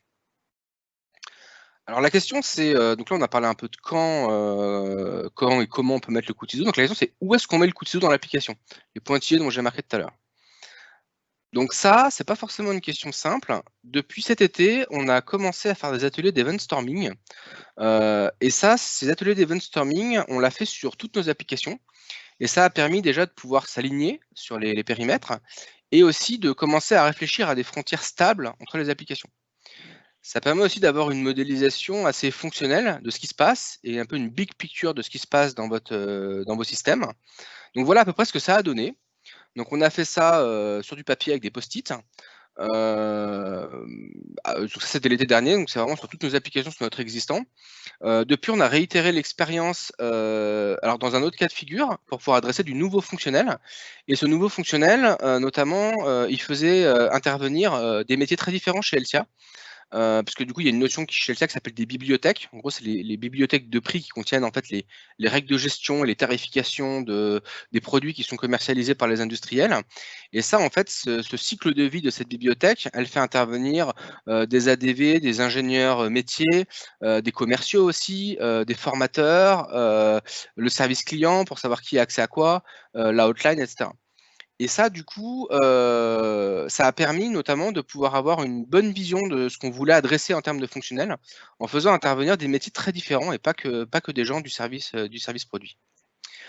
Donc ça peut se faire en papier, mais du coup, le dernier atelier qu'on a fait, on a fait sur l'outil Miro, si vous connaissez. Donc ça se prête très bien pour faire de l'event storming sur Miro. Il y a une autre question aussi qui se pose, c'est les gros sujets techniques. Alors on a tous entendu parler de ça, les gros sujets techniques.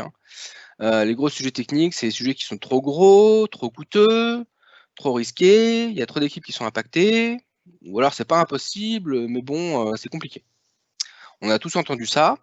Et en fait, ça, c'est plutôt, à mon sens, des problèmes aussi de perception.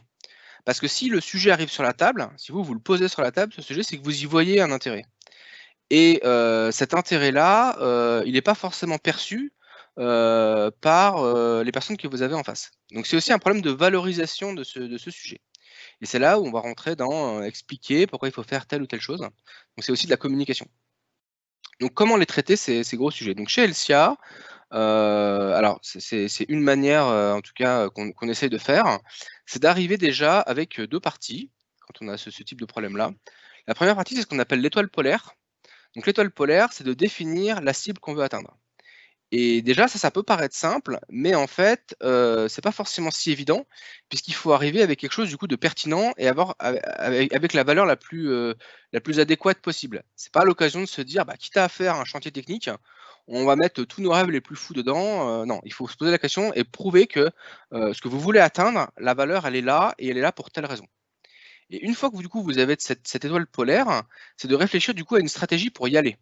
Donc pour y aller, vous allez pouvoir commencer à dire: «Bah, on va peut-être pouvoir commencer par là, par là, par là et par étapes». Donc le but, c'est pas de faire un cycle en V par rapport à ça, mais c'est de montrer, d'apporter de la visibilité et de montrer aussi que vous pouvez avoir des ROI intermédiaires à traiter déjà même partiellement le sujet et à s'approcher de votre étoile polaire.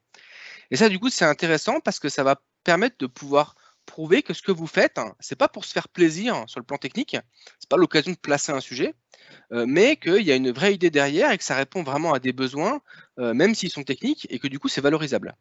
Et ça, du coup, c'est intéressant parce que si vous arrivez avec ça, déjà, d'un point de vue confiance, la confiance, elle se crée entre les différentes personnes qui prennent part aux décisions qui sont attrées à ces sujets.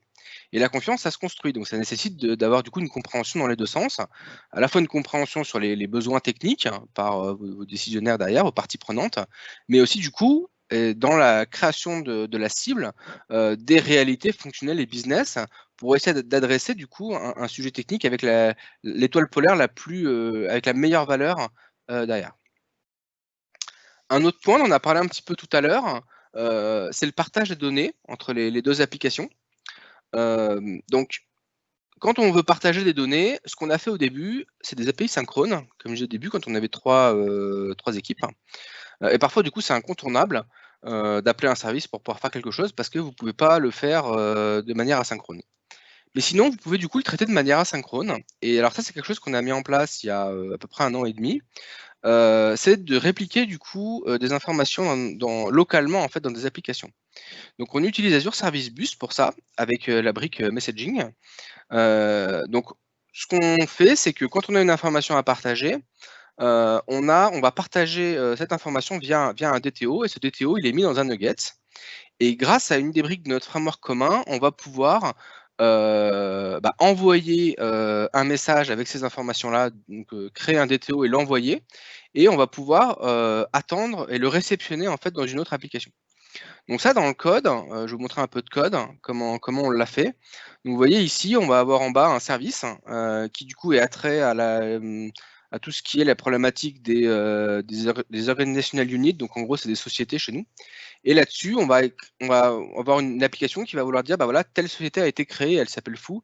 Donc en fait, elle va créer du coup ce DTO et via une API, elle va être capable de l'envoyer.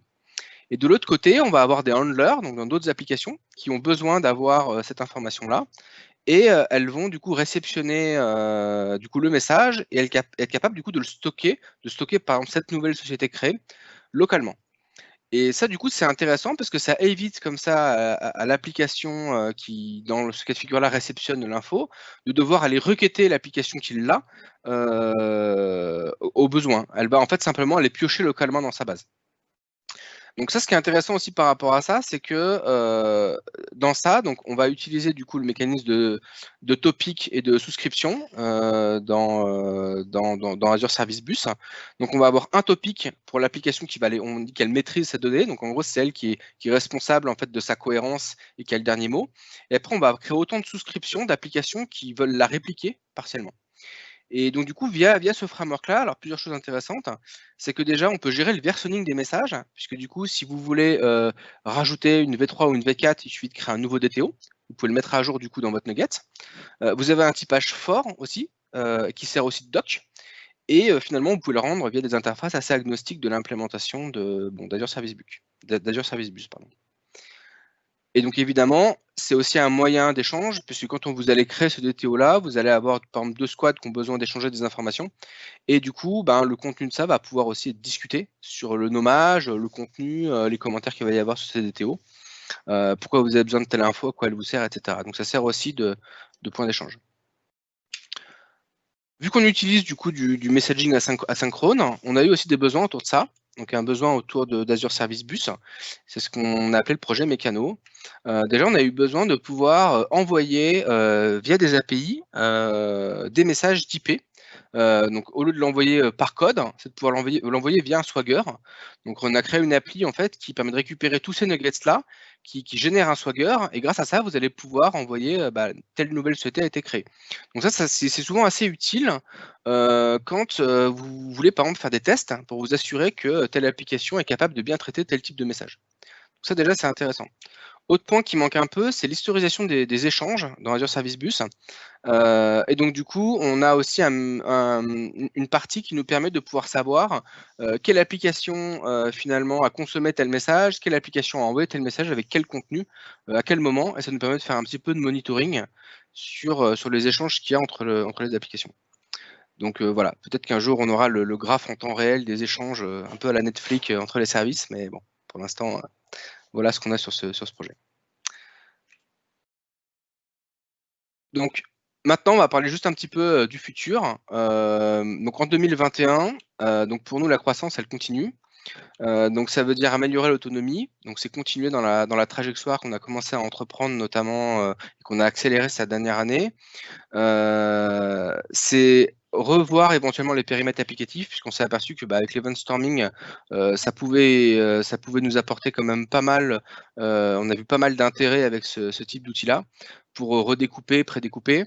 Rendre du coup, faire plus de tests, notamment internes au squad, puisque bon, j'ai pas beaucoup parlé des tests, mais on a des tests qui sont assez transverses, qu'on valide notamment sur la pré-prod, et on n'a pas forcément toujours des tests très locaux dans les squads, c'est assez hétérogène, et on aimerait bien avoir le plus possible de tests qui soient locaux à une app, qu'on pourrait lancer sous forme de tests unitaires dans les squads.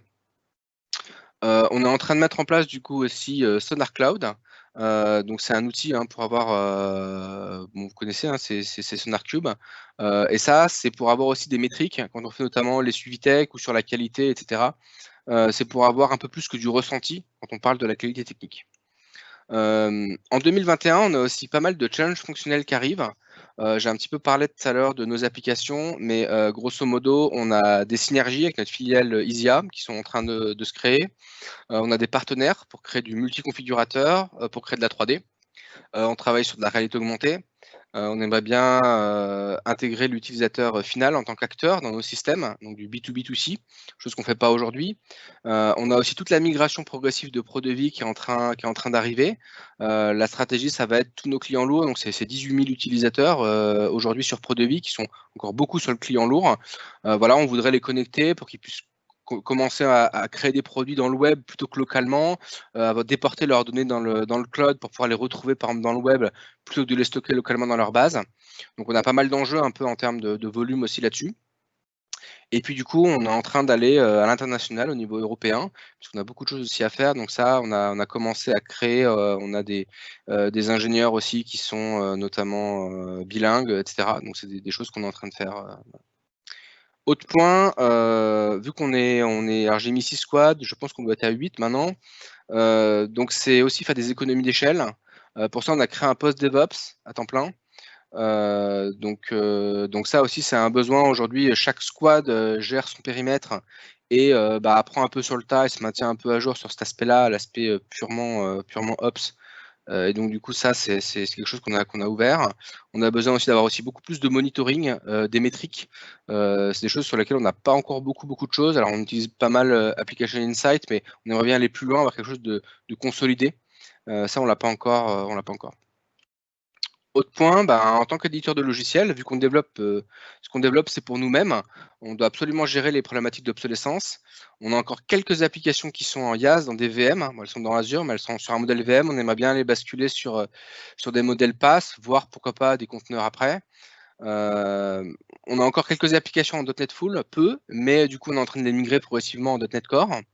On a des réflexions sur les techno front-end, j'en ai pas beaucoup parlé, mais on est sur du Razor ou du Razor Page aujourd'hui. On n'a pas de techno.js, plus par manque de compétences que par volonté. C'est parce que du coup, on ne s'est pas vraiment penché, on n'a pas vraiment de gens très compétents sur la partie front.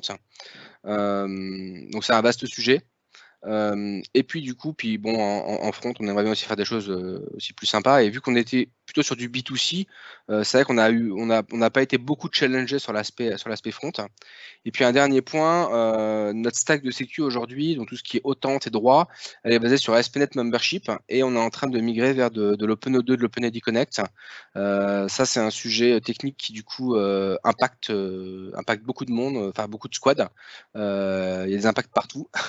Donc du coup, il faut qu'on trouve une trajectoire pour y aller progressivement et accompagner du coup aussi nos clients qui se connectent en marque blanche, notamment pour cette partie-là. Donc en résumé, si je devais résumer quelques petites choses sur ce que je vous ai raconté ce soir, peut-être les choses les plus importantes, ce qui nous a beaucoup aidé, mettez la valeur au centre de toute décision, posez-vous des questions, posez-vous pourquoi vous le faites. Et ça, c'est important parce que c'est à la fois des problématiques de confiance sur le plan technique avec vos parties prenantes, mais c'est aussi ça qui vous permet d'être le plus efficace. Voilà. Autre point, pour évoluer, il faut se challenger. Ça, c'est valable au niveau de vos devs, mais c'est aussi valable au niveau de votre process et de vos orgas. Faites des reviews. Alors, une review, c'est bien, mais faites-les avec un plan d'action derrière, parce que faire une review où on se dit juste, bah, ça n'a pas marché, ça ne sert pas à grand-chose. Voilà. Donc ça, c'est important de faire des choses derrière. Voilà. Prenez aussi conscience que les décisions que vous prenez en fait, elles dépendent aussi du moment où vous le prenez. Et donc du coup, bah, les choix du passé sont faits dans certaines conditions, et donc du coup ça évolue. Et si vous devez refaire ces choix-là, il est possible que vous ne feriez pas les mêmes choix, rien que parce que du coup il y a eu des migrations technologiques entre-temps. Et donc du coup, les solutions les plus adaptées ne sont pas forcément celles qu'on a choisies par le passé. Et si vous avez conscience de ça, vous allez peut-être pouvoir vous dire, bah, peut-être que si on faisait un peu différemment, pas forcément comme on a toujours fait, on aurait peut-être une valeur qui serait plus importante par rapport aux choix passés. Voilà. Et ça, c'est aussi vrai parce que les gens aussi évoluent hein, dans leur connaissance, dans leur compréhension fonctionnelle, de leur compréhension technique. Et dernier point, la communication, elle est importante. Surtout quand vous passez d'une équipe à 7 équipes. Ça, c'est important. Ayez des outils adaptés. On utilise du coup beaucoup de Teams. Pour tout ce qui est process, on utilise Miro. Pour gestion de la roadmap, on utilise Product Board, qui est bien mieux pour une roadmap globale que vous pouvez communiquer, qui va beaucoup plus loin que Azure DevOps. Et puis bon, bah, voilà, pour tout ce qui est backlog, on utilise intensément Azure DevOps, les CI, CD, les pipelines. Voilà. Voilà pour moi. Je serais ravi de répondre à vos questions. Petit point, on recrute, voilà, le petit point corporate de la soirée. Donc n'hésitez pas à venir voir ce qu'on fait ou à venir échanger avec moi ou avec d'autres gens de chez LCA. Super. Voilà. Merci beaucoup Julien. On a quelques questions que tu peux consulter, sinon je te les résume là. C'est une question de Nicolas. C'est comment votre organisation a résisté au passage du travail à distance grâce ou à cause du Covid? La première question. Ouais. Alors, donc le Covid, alors nous, on avait quasiment tous nos outils qui étaient déjà dans le cloud, en fait. Donc, on utilisait déjà Teams avant. Tous nos Git, nos repos étaient déjà, en fait, sur Azure DevOps. Donc, finalement, déjà, sur le plan purement matériel et technologique, ça a été assez simple. Puisque finalement, on pouvait bosser en remote de chez nous sans trop de soucis. Par contre, ce qui était un petit peu plus compliqué, c'est effectivement prendre un café et échanger avec les gens. Donc ça, il y a plusieurs choses. Hein. Il y a des choses qui sont finalement assez attraits aux personnes. Donc, il faut garder ce lien-là. Donc, c'est entre vous, c'est avec vos managers, c'est s'appeler, échanger, c'est se mettre des rituels aussi, des points café, avec la vidéo aussi. Donc ça, c'est des choses qu'on a beaucoup fait. Il y a aussi beaucoup de choses qui ont été faites au niveau de la boîte. Il y a 3 jours, on s'est fait voilà, une soirée organisée où on s'est fait un escape game virtuel, ce type de choses-là. Ça permet aussi de se voir, de voir des gens aussi d'autres services qu'on voit pas forcément au quotidien. Donc en fait, ça s'est bien passé pour nous. Et je dirais même que ça a même été un effet d'aubaine, puisqu'on a la chance d'être sur un marché. Donc on est sur, nous, c'est de la menuiserie industrielle et derrière, c'est de la construction immobilière.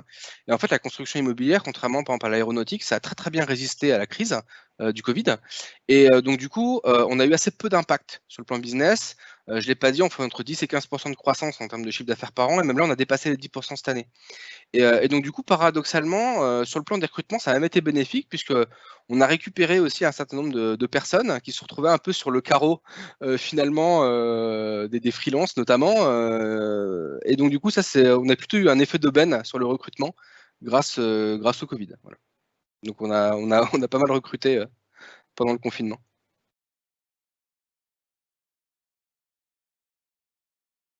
Alors, une autre question, je prends une question, donc pour le partage de données de messaging, comment gérez-vous la suppression des données? Supprimer les données dans les systèmes subscriber. Et ben du coup, on a créé des entités delete. Donc ça, c'est une première chose. Donc voilà. Et après, il y a aussi autre chose. Donc ça, c'est plutôt pour les nouveaux. Par contre, pour pouvoir remettre un petit peu d'équerre de manière synchronisée entre les différents systèmes, on a créé des API, enfin elles sont en cours de création de Resync. Donc en fait, c'est des API, donc pas les subscribers, hein, les producteurs de données en fait de messages qui eux ont le référentiel, exposent des API internes qui du coup leur permettent de pouvoir avoir de manière exhaustive toutes les données et de les avoir de manière paginée. Donc vous allez dire, bah voilà, donne-moi toutes mes sociétés par exemple, et en fait les applications Aplant peuvent aller se resynchroniser sur ces API internes pour pouvoir reparcourir par exemple toute la donnée sous forme de batch la nuit, et du coup éventuellement supprimer les éléments locaux répliqués quand du coup ils ont plus d'intérêt. Donc ça peut être intéressant pour les suppressions, et c'est aussi intéressant si vous avez des problèmes de corruption, si vous avez des problèmes de messaging, des plantages à droite à gauche, et que vous voulez finalement resynchroniser votre référentiel répliqué sur votre référentiel maître, vous pouvez le faire via des API comme ça qu'on a appelé des API de Resync. J'espère que ça a répondu à la question. Autre question, avez-vous traduit tout le métier en anglais, et plus globalement, comment gérez-vous les différentes terminologies qui peuvent apparaître entre les squads? Alors ça, c'est une bonne question. Quand on avait commencé à écrire un glossaire, un peu comme dans ce qu'on voit dans le DDD. Globalement, on a essayé d'avoir un mot métier, donc d'avoir dans chaque application un nommage qui corresponde à un mot métier. Alors des fois, c'est compliqué. Si vous avez par exemple le mot client, hein, chez nous, hein, un client, ça veut tout rien dire. Hein. Il y a les clients, il y a les clients de nos clients, il y a plein de choses. Et donc du coup, on essaie d'avoir en tout cas par application et par périmètre un mot qui a une définition particulière, qu'on essaie d'avoir au moins dans le code. On n'a pas vraiment de glossaire à côté, mais du coup, on essaie de le maintenir comme ça. Mais du coup, souvent les mots, donc nous, notre code, il est en anglais. Et par contre, nos commentaires sont en français, parce qu'on n'est pas tous complètement bilingues. Donc voilà. Est-ce que vous travaillez aussi dans la menuiserie de luxe? Alors, je ne sais pas ce qu'on peut entendre par menuiserie de luxe. Alors la menuiserie, c'est tout ce qui est du coup produit industriel. C'est un marché très porteur en France, hein. Il y en a qui sont déjà allés sur des salons, tout ce qui est industriel, qui ont des grands stands très chers. Donc ça adresse un peu tous les menuisiers. Aujourd'hui, on est, alors je l'ai pas dit, mais du coup on est leader sur ce marché. C'est vraiment un marché de niche. Et aujourd'hui, on travaille avec quasiment tous les industriels français. Ils sont quasiment tous référencés chez nous. Et on adresse aussi une bonne partie du marché des revendeurs en France. Donc si demain vous allez changer, donc ça couvre des produits comme ça peut être des fenêtres, des porte-fenêtres, tout ce qui est équipement de la maison. Donc si vous allez par exemple chez un revendeur de produits pour changer vos fenêtres, il y a une chance sur deux chances sur trois que vous tombiez sur nos produits derrière.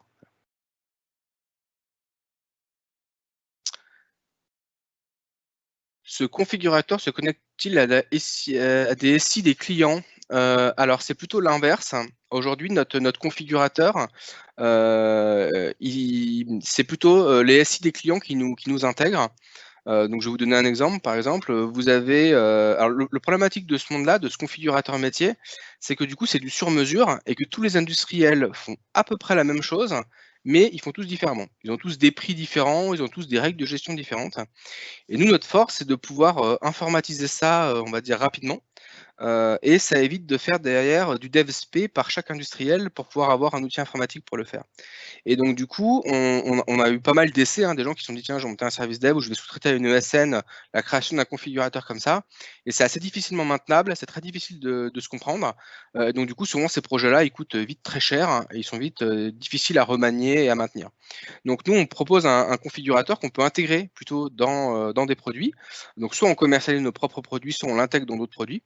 Et donc on peut avoir comme ça des gens qui disent bah voilà, moi j'ai mon ERP, j'ai mes process, ça fonctionne comme ça. Par contre, pour configurer un produit, être capable d'avoir un prix juste, et puis surtout que le produit d'ailleurs on puisse le fabriquer avec toutes les règles de gestion, ça on ne sait pas faire, ça va nous coûter très cher de le faire. Donc on intègre un produit LCA et LCA le saura le faire, on récupère une fois que c'est fini, et après on suit nos process actuels. Voilà. Donc c'est plutôt nos clients qui du coup se connectent à nous pour pouvoir gérer un peu l'aspect tarifaire, l'aspect conditions de vente, l'aspect droit, etc. Et qui du coup vont plutôt aller définir dans des interfaces de back-office du fonctionnel chez nous pour exploiter après au jour le jour notre configurateur. On n'a pas d'interaction vers l'extérieur. Ok. Voilà, est-ce qu'il y a d'autres questions ?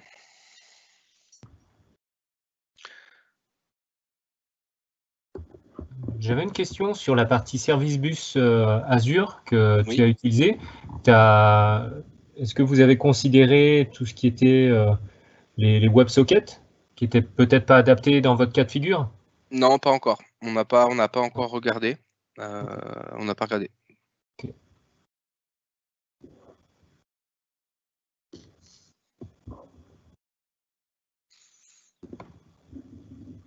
Très bien. Bon, après, s'il y a d'autres questions, hein, vous n'hésitez pas.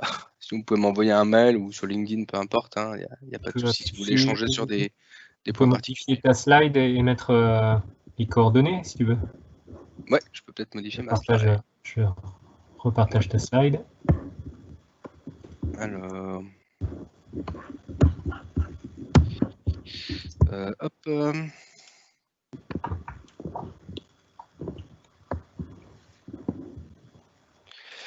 Hop, je vais essayer du coup.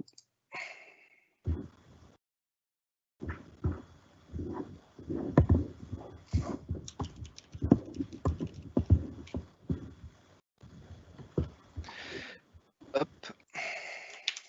Ah, 3 nouvelles questions qui arrivent du coup entre-temps. Alors, donc, je diffuse ton email à présent et je te laisse prendre connaissance des 3 questions qui arrivent. Et il y en a 4. Il y en arrive encore. Ça arrive encore. Voilà. Ok. Pourrais-tu donner quelques exemples de sujets abordés pendant vos sujets Synchrotech? Donc la Synchrotech, comme je disais, c'est un stand-up. Donc c'est vraiment le but de se capter. Au début, on avait une personne dans la partie infra, quand on a commencé vraiment à héberger des choses en Azure, qui était assez peu disponible, parce qu'elle avait plusieurs casquettes. Donc ça va être des problématiques du genre, on a des éléments à créer par exemple, on a des problématiques de performance sur les agents de build par exemple, ce type de choses-là. C'est aussi des problématiques de on voudrait aller en prod, où en sont du coup certaines parties de test, tel chantier un peu est géré. Donc ça va être plutôt des problématiques d'arriver à se capter entre les différentes personnes qui ont des sujets tech en commun. Et traiter du coup après du coup ces problèmes-là. Donc c'est plutôt arriver à se capter avec notamment l'infra et les personnes qui font des tests, ou simplement même entre les devs des fois de se dire je suis sur telle problématique où on va aller en pré-prod, on va aller en prod, ok d'accord, j'ai compris, passe avant moi, passe après moi. Donc c'est aussi un peu se mettre d'accord là-dessus, rapidement.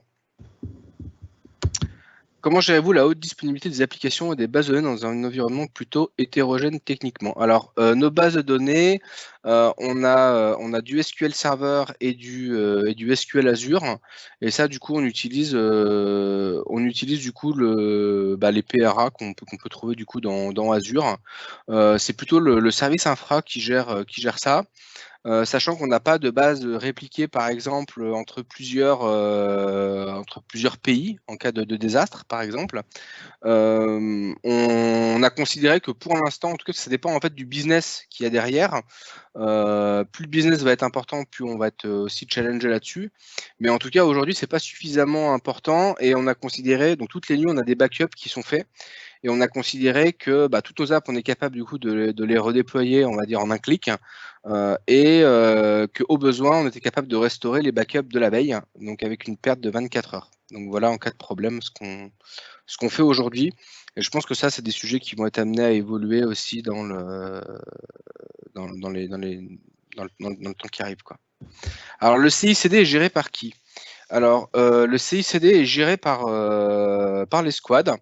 Il est entièrement géré par les squads, donc ils modélisent leur process de CI, leurs tests unitaires, le fait de passer les tests unitaires et les déploiements. Après, pour ce qui est des environnements, au début, c'était tout géré par ce qu'on appelait l'infra. Et en fait, on a changé il y a à peu près 6 mois, 8 mois.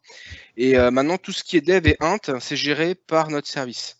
Et ça, donc il y a une souscription dans Azure qui est complètement libre pour les squads pour pouvoir jouer avec ça, expérimenter avec ça. Donc bon, grande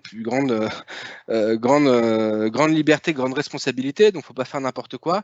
Mais ça c'est déjà quelque chose qui est intéressant, c'est-à-dire que quand vous allez commencer à faire une app ou essayer de faire des changements, vous allez modéliser votre CI/CD, mais vous allez du coup aussi regarder quelle brique vous allez avoir besoin dans Azure, comment elle marche, comment elle fonctionne. Et ça vous permet d'être au plus proche du besoin.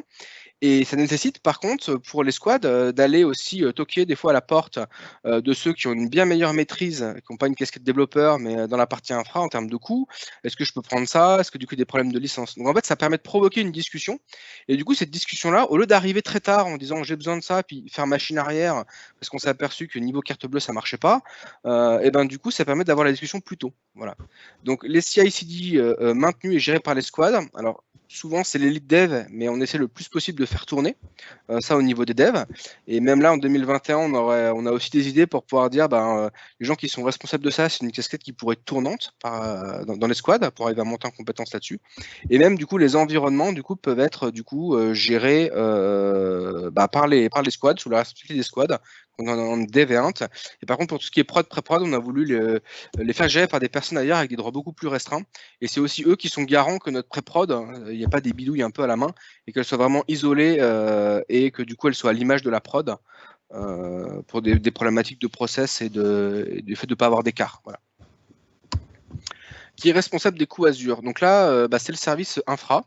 Donc on a mis des plafonds. Alors on s'est même créé du coup une souscription de prototype avec un tout petit plafond pour être sûr que si jamais on met un stagiaire dessus ou qu'on a envie de jouer avec, on se mette pas à casser le plafond, voilà. Sachant qu'en fait dans les faits on l'a jamais utilisé, c'est ça qui est aussi intéressant, ça peut être aussi un retour que je peux vous faire. Souvent on a peur de casser le plafond, mais souvent les devs ont tellement peur de se faire taper sur les doigts qu'ils vont pas forcément aller expérimenter des choses sur une souscription d'entreprise. Et donc du coup dans les faits ça nous pose, on n'a pas eu de problème aujourd'hui, donc on a mis un plafond. Si un jour il y en a un qui fait une boulette, on cassera le plafond, on sera bloqué en dev et en int, pas forcément très grave, mais pour l'instant c'est pas arrivé. Et donc du coup par contre pour les parties prod et pré-prod, on a effectivement des gens qui regardent ça, qui nous épaulent. Donc là on a plutôt des problématiques de est-ce qu'on prend des poules élastiques ou pas, est-ce qu'on a des web apps qui sont sur des plans séparés ou pas, en termes de base de données, en termes de web app par exemple. Et là du coup on échange pas mal avec eux. C'est vrai que sur les coûts, des fois, on sensibilise tellement les développeurs sur les environnements de dev qu'ils ont peur d'utiliser tel ou tel service. Alors que des fois, c'est ridicule, ça coûte rien du tout, c'est en centimes par mois. Oui, la Et réunion ils ont coûte tellement plus cher peur que d'appuyer, la réunion coûte plus cher que la brique. Hein. Ouais, c'est ça. Donc, des fois, c'est l'effet inverse. Ils ont trop peur d'utiliser tel ou tel service. Ouais. Après, dans Azure, on utilise quoi? Des web apps, on a des Azure Functions, quelques blobs, du SQL Azure, mais on n'a pas des choses très très excentriques, très en bêta. Enfin, nos besoins sont quand même assez simples pour l'instant. Il n'y a pas de limitation, mais on n'a pas non plus des besoins très excentriques, quoi. Voilà. Ok. Est-ce qu'il est facile d'insérer ou de défendre des chantiers techniques dans une roadmap produit souvent fonctionnelle? La réponse, elle est non. C'est jamais facile parce que on a beaucoup plus de mal à se projeter sur du technique que sur du fonctionnel. Par contre, ce qui est quand même intéressant de voir avec ça, c'est quand même deux choses. C'est que les gens qui sont au-dessus et ceux qui prennent les décisions, et ceux à qui notamment est la boîte, ont parfaitement conscience qu'il y a aussi des chantiers techniques. Et souvent, c'est pas parce qu'ils veulent pas le faire, c'est parce qu'ils en voient pas la valeur. Donc, comme j'ai dit tout à l'heure, le but, c'est d'expliquer et de les défendre. Et ça, vous pouvez aussi être proactif là-dessus. Puisque si vous attendez au dernier moment, ou alors que le truc va être caché sous le tapis, on pourra vous reprocher de ne pas avoir communiqué, de ne pas avoir été transparent. mais on pourra pas c'est la seule chose qu'on va pouvoir vous reprocher.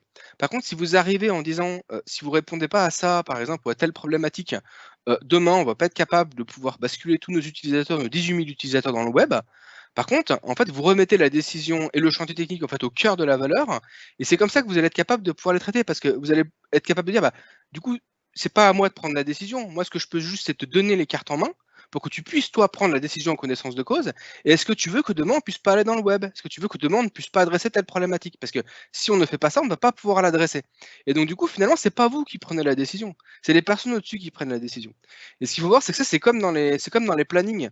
Quand des gens vous signent des choses pour des dates et que ça ne rentre pas, à la base, c'est eux qui sont responsables de ça. Ce n'est pas le développeur qui est derrière.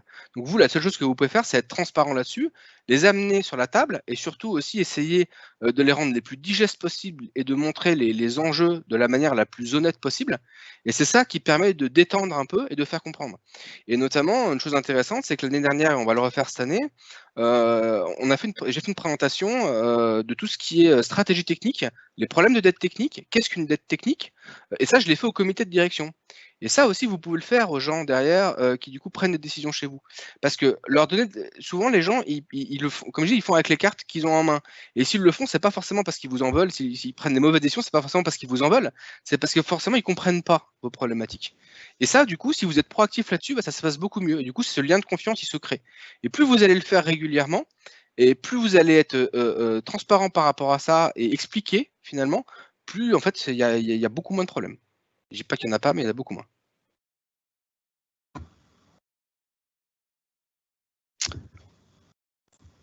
Très bien, merci. Du coup, on a écouté les différentes questions. Je pense que on va pouvoir conclure. Tu nous fais une petite conclusion, un mot de la fin, Julien? Un petit mot de la fin en live. Je voulais faire ce talk il y a 1 an. Bon, ça s'est pas fait pour des raisons un peu de Covid. Je suis très content d'avoir participé. J'ai essayé dans ce talk-là de donner pas mal un petit peu d'idées en vrac. J'espère faire un peu écho à vos problématiques. Peut-être que ça va vous donner aussi des idées pour vous, pour traiter certains types de cas de figure que vous avez. Voilà, je trouve que c'est toujours intéressant de faire des retours d'expérience. C'est souvent ce type de talk qui permet aussi de croiser les expériences. Comme je dis, l'intelligence, elle est collective. Et donc, du coup, je suis très, très content d'avoir pu partager ça avec vous, très humblement. Donc voilà. Et merci du coup au Mug pour l'accueil et à Vincent aussi pour l'orga qu'on a préparé ensemble. Ça marche. Merci beaucoup. Bonne soirée à tout le monde. Et bien, merci à vous de m'avoir écouté. Et puis à bientôt. Voilà. Très bientôt. Au revoir. Bonne fête. Merci. Bonne fête aussi. Salut. Bonne fête à tous. Salut.